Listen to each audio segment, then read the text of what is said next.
Yo, yo, yo, this is Mr. O. And anyway, today we're going to learn about solving quadratic equation using imaginary number, I. What's imaginary number? Imaginary number is not rational or it's not irrational. It's outside the real number system. What's I? If we use our calculator, the square root of -1 will not work. If you try in your calculator, it will be an error. Why is it so? Because it's impossible. So what do mathematicians have done is to create an I to be equal to -1. Okay? But we're not going to go where the I came from, who started it, the history. We're going to apply it in order for us to solve quadratic equation. So what's the imaginary number? Here's the pattern. The main thing is that I squared is equal to -1. Okay? If I squared is -1, I cubed is a combination of I squared times I to the 1. What do we do with the exponent? 2 and 1 we add them, that becomes I cubed. If I squared is -1 and I to the 1 is I, what's I?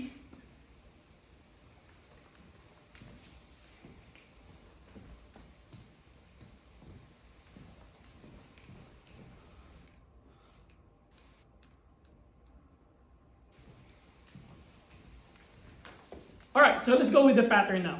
So we know that I squared is equal to -1. If I squared is equal to -1 and I to the 4th is I squared times I squared, because 2 plus 2 is 4. So if I squared is -1 times -1, what's -1 times -1? It will be +1. So we know that this portion here will be +1. We know that I to the 1 is just I. X to the 1 is just X. So this will be just an I.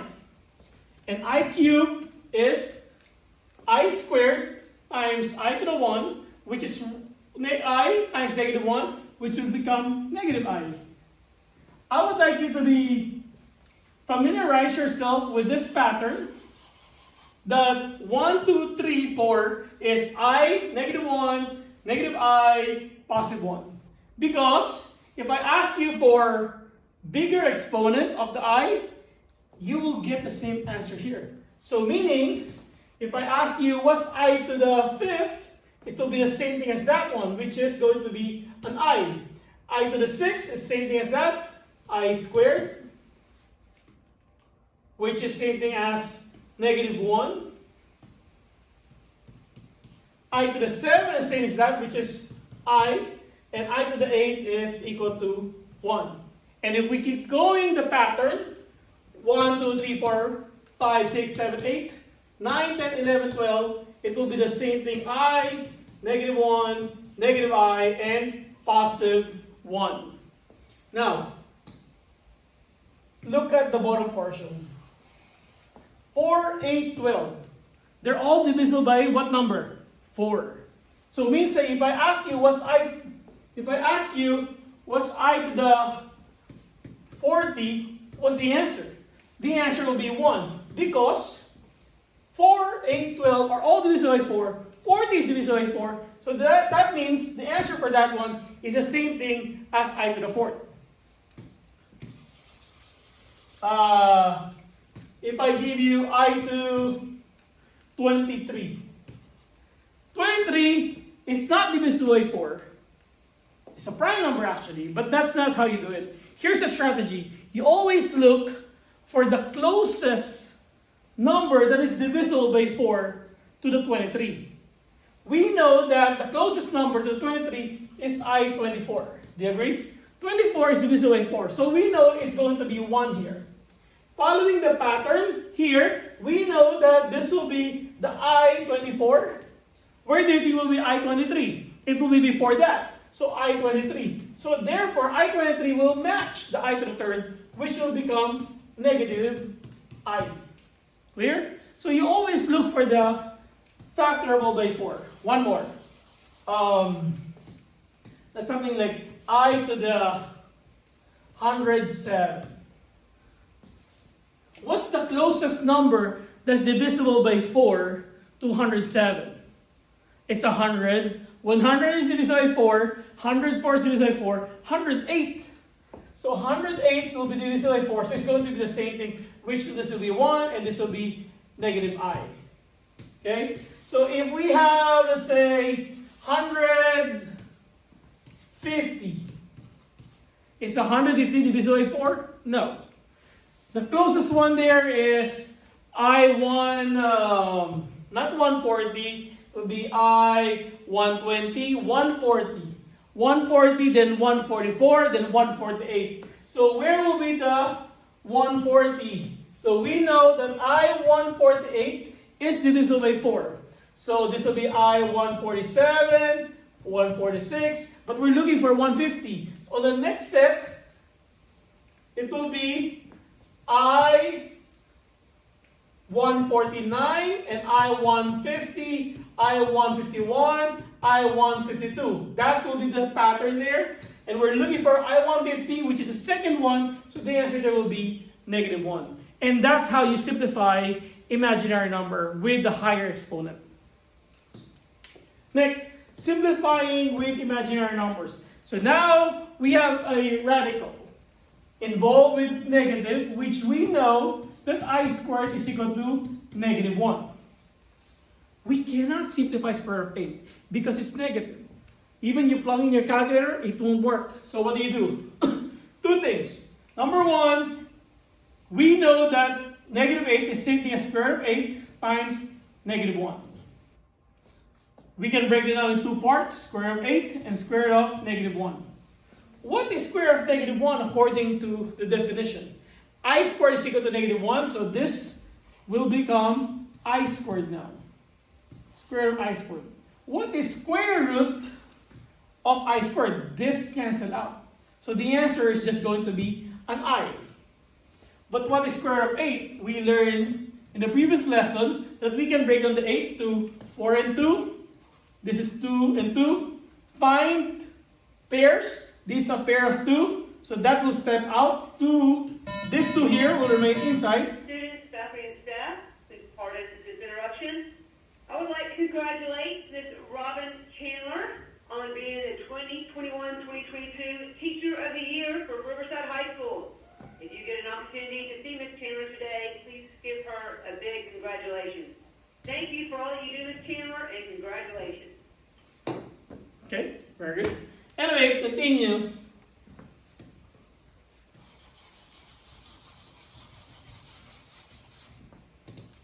Alright, so now we know that square root of -8.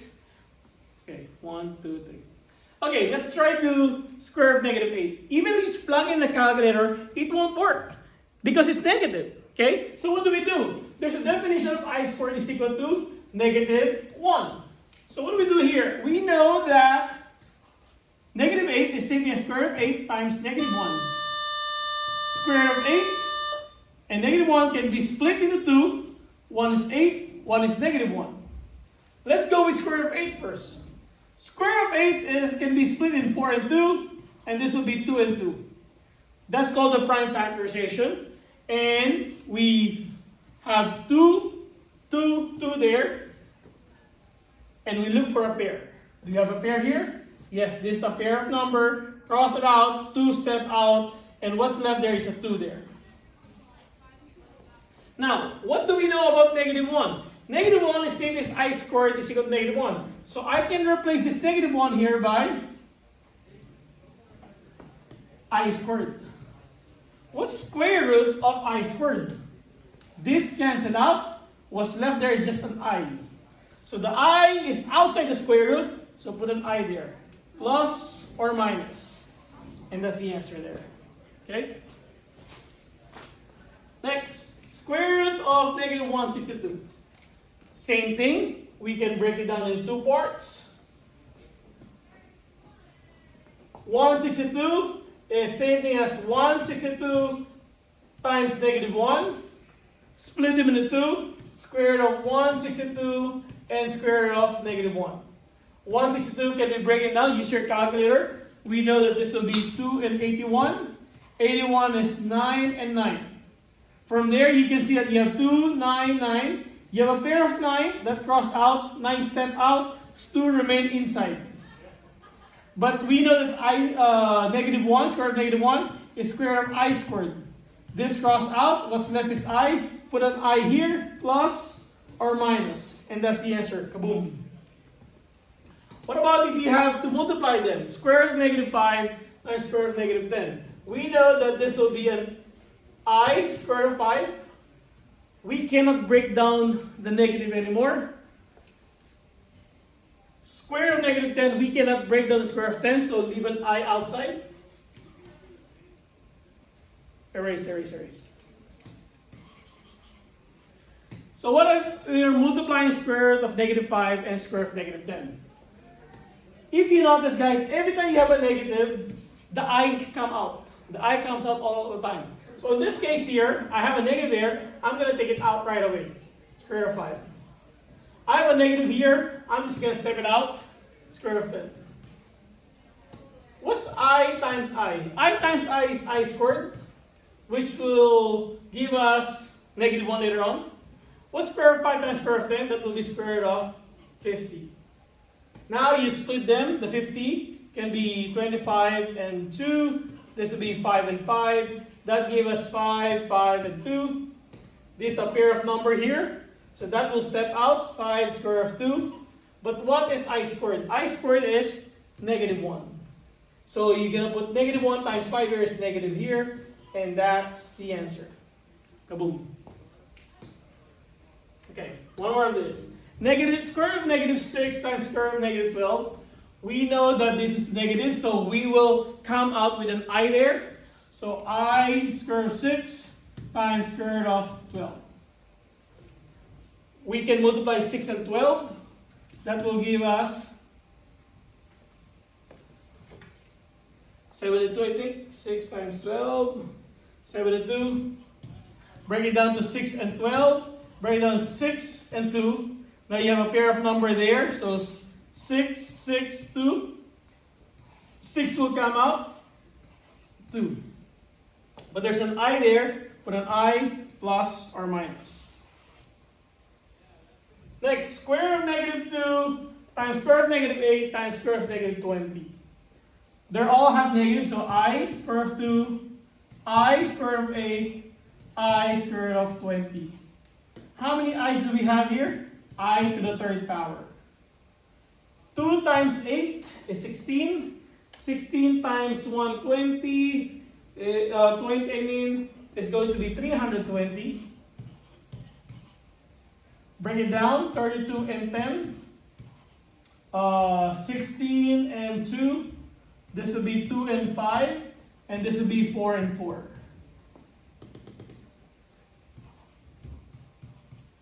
If you will notice, I will have a pair of 4, a pair of 2, and a 5. A pair of 4 will step out, only 1 4. A pair of 2, and a 5 there inside.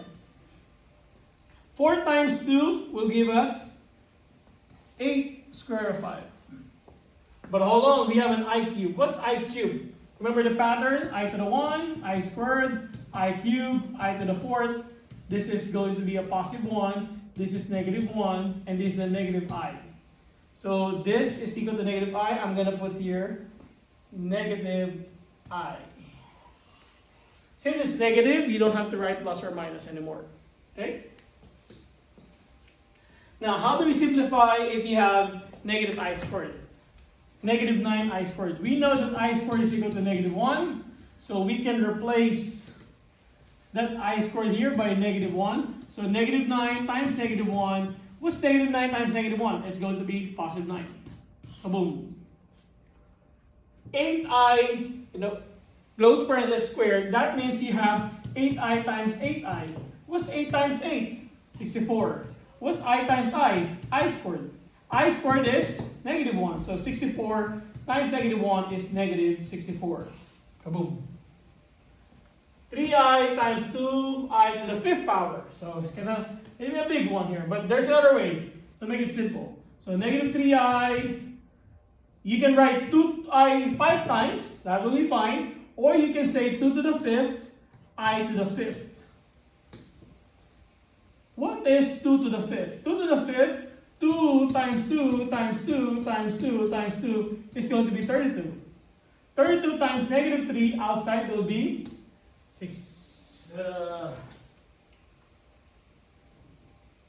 96. It's going to be negative 96. I to the 6th power. What's I to the 6th power? With the pattern that we know, I to the 1, I squared, I to the 3rd, I to the 4th, I 5th, I 6. I6 is the same thing as the I squared, which is equal to negative 1. So this one is negative 96 times negative 1. Negative 96 times negative 1 is positive 96. Kaboom. Now, we're going to apply it in solving quadratic. Now, we know the idea of imaginary numbers with the I. Let's apply it in solving quadratic equation. So x squared plus 4 is equal to 0. When we're solving, our goal is to isolate the variable. So we need to move this one to the other side, minus 4, x squared is equal to negative 4. Take the square root, x. Again, what did I tell you? If you have a negative inside the square root, just take away an I outside, put it out. Then what's square root of 4? Square root of 4 is 2, so 2i, but this time it's positive and negative. That's the answer. Next, 2x squared plus 71 is equal to negative 163. So you're solving for the x here. Move this one to the other side by subtracting 71. 2x squared is equal to negative 4, 13, negative 1, 234, right? Yep, divide everything here by 2.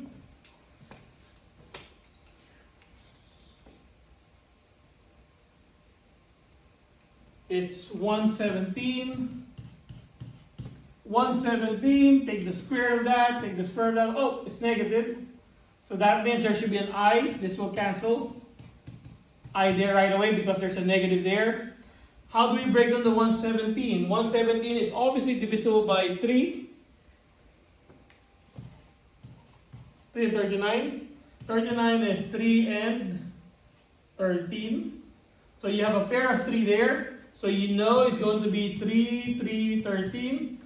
This pair of 3 here will come out.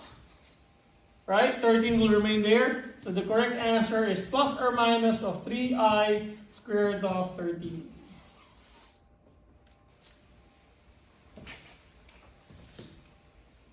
Next is 4 thirds x squared minus 15 equals to 1. This will go to the other side. 4 thirds x squared is equal to plus 15 here. That will give you 6, 1, 2. Now you want to get rid of the fraction there by multiplying by 3. Cross it out. 4x squared.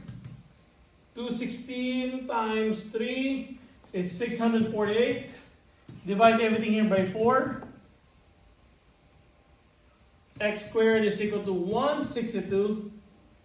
Take the square of that, take the square of that one. We can break this down. We know it's divisible here by 1 plus 6 is 7. 7 plus 2 is 9. That's divisible by 9 for sure. That's 18. 18 I break into 9 and 2. Now I have a pair of 9 there. So this cancel out. X equal to 9 square root of 2 plus or minus. No I because there was no negative inside the square root. Okay? I hope you learned something.